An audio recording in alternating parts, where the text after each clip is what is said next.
Rangatira, tēnā koutou.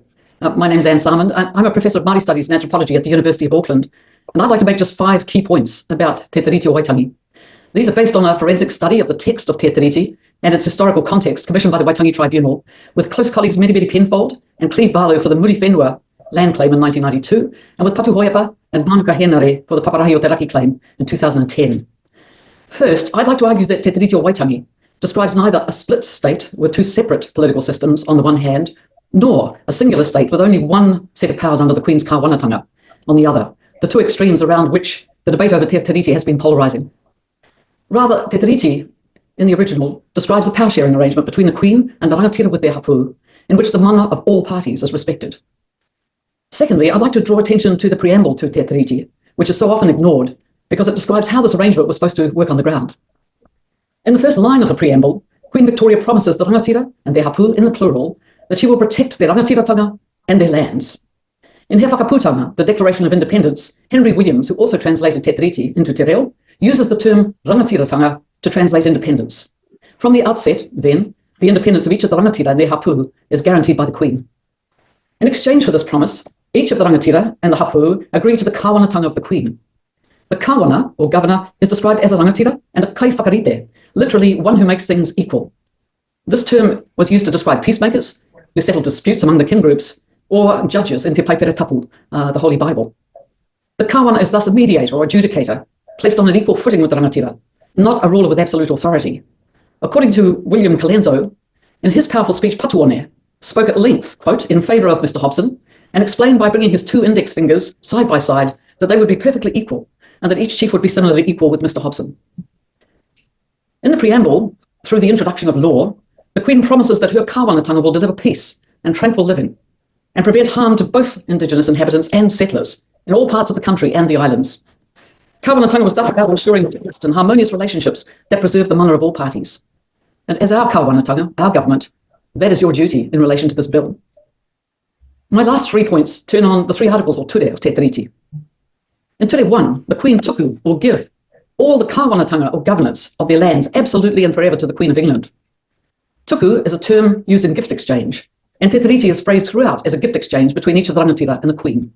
That term occurs a couple of times in the preamble in each of the ture. In He Whakaputanga, Henry Williams uses the term kingitanga and also mana to translate sovereign power and authority, while he uses kāwanatanga to translate a lesser power that the rangatira might delegate to someone of their own choosing. There's no doubt, I think, that in Ture 1, Henry Williams softened his translation of sovereignty to make it acceptable to the rangatira so they would sign. In Ture 2, Queen Victoria ratifies and agrees with each of the rangatira, the hapu, and all the persons of New Zealand, ngā tangata Māori, or ngā tangata katoa o New Tirani, to the tino rangatiratanga, or independence of their lands, their dwelling places, and all of their treasures. So this is a multilateral, not a bilateral agreement. As we all know, after the promises made in Te Tiriti were breached by the Crown, some hapu fought with and others against the British Crown in the Northern Wars and later in the Land Wars. The independent mana of the kin groups is still cherished. In Ture 3, in exchange for the gift of kāwanatanga, the Queen promises to care for ngā tangata Māori o New Tirani, lowercase, the indigenous inhabitants of New Zealand, and tuku, or gives to them, ngā tikanga rite tai, absolute equality, tikanga absolutely equal with her subjects, the inhabitants of England. As many authorities have pointed out, throughout Te Tiriti, Māori in the lowercase is an adjective, meaning normal, everyday, local, indigenous. Tangata or persons in Te Tiriti are identified by their countries of origin, not race. Race is a colonial construct with no scientific validity and a horrible history associated with slavery, genocide, and other atrocities. Te Tiriti is about relationships. It's not about race. So the 2-race interpretation of Te Tiriti is again a colonial artifact and mistaken. In the debates around this bill, it's being used to try and dishonour the promises that were exchanged in Te Tiriti between each of the rangatira and the Queen of England. And in Ture 3, the Queen promises that the indigenous inhabitants of New Zealand and the incoming settlers in their tikanga will be placed on an equal footing.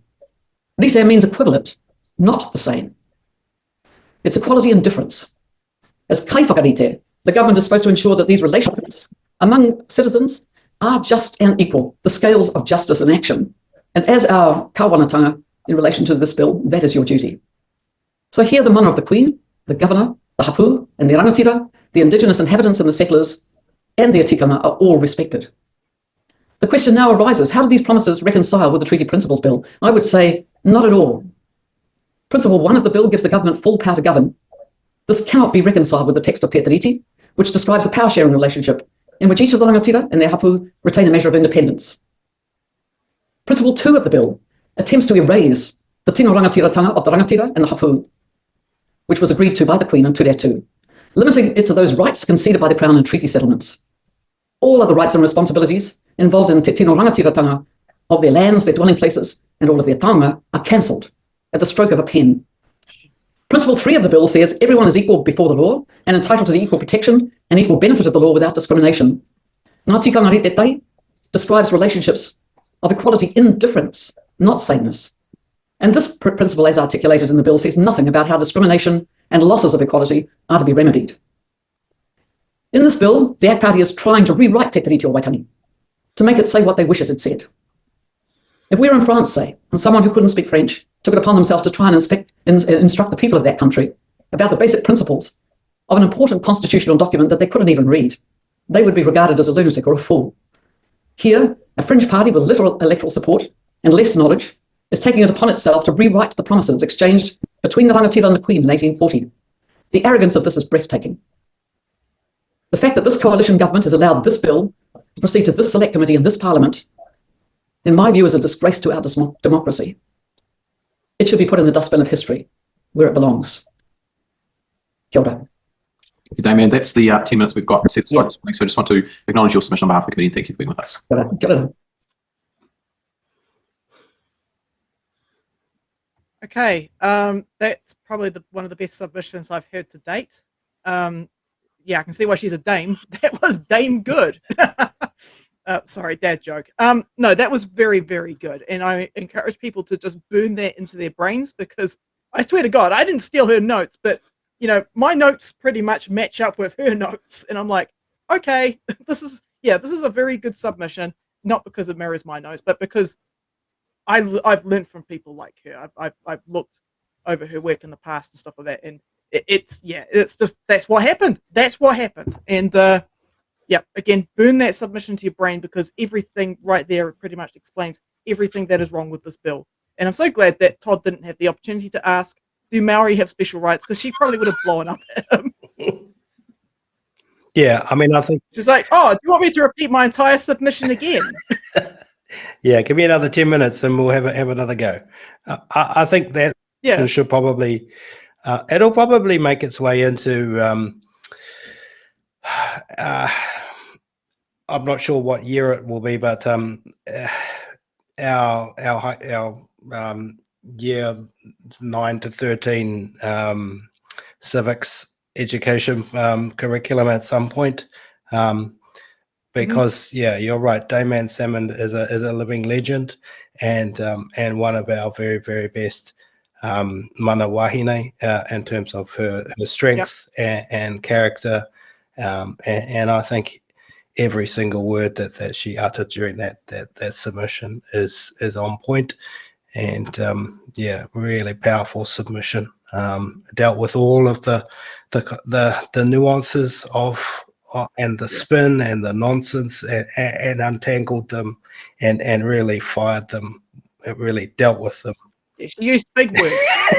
Well, yeah, I mean, she did, but I mean, she really just untangled them and just dealt with them in a really sophisticated way, as she would. So yeah, very, very impressive. I really like the fact that, and I'm just going for my notes that I took during her speech, because I take notes throughout everyone's speeches. I like the fact that she stated that there is no split state or singular state, and rather these are like two extremes. And it's like, yes, thank you. This is what we've been shouting about over the last couple of weeks. Those are two extremes. The treaty, the way how it's kind of written, kind of forces both groups to engage in partnership building, and that's the beauty of Te Tiriti, the Māori language version in particular. It's like, yeah, whereas the English language version kind of forces submission, but the Te Reo Māori version forces partnership, and that's essentially what Māori are asking for. We're asking for partnership. We're not asking to be, crushed. Yeah, I mean, I think we have kind of accepted over the last little while that the Māori language version is the preferred and preferred version in terms of how we accept it, but there are some that don't accept that, and I think that's where the tension has occurred. But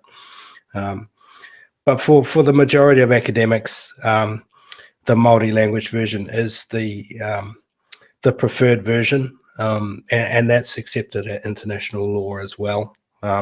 So the English language version now, really, once we get through this hoop, this rather large hoop in this roadblock that we're dealing with here, we should probably just accept that the multi-language version of Te Tiriti is Te Tiriti, and there is, that the English language version should probably just be put in the dustbin. And I think it's, well, I mean, when it comes to the English version, I think it is important to acknowledge that it exists. for sure. I mean, we've got to keep in mind that about 39 rangatira did sign that. Yeah. The Crown signed off on that's that. okay.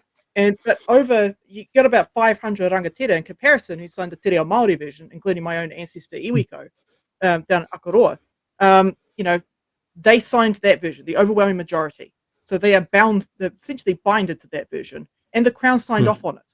That's the other thing. It's not like, oh, yep, okay, here's our alternative document. Woo, we're going to sign this one, and the Crown doesn't agree. No, the Crown signed off on both. The Crown agrees with the rangatira who put down their tohu, who signed Te Tiriti and agreed to it. So it's a binding document. It's a binding treaty. Yep.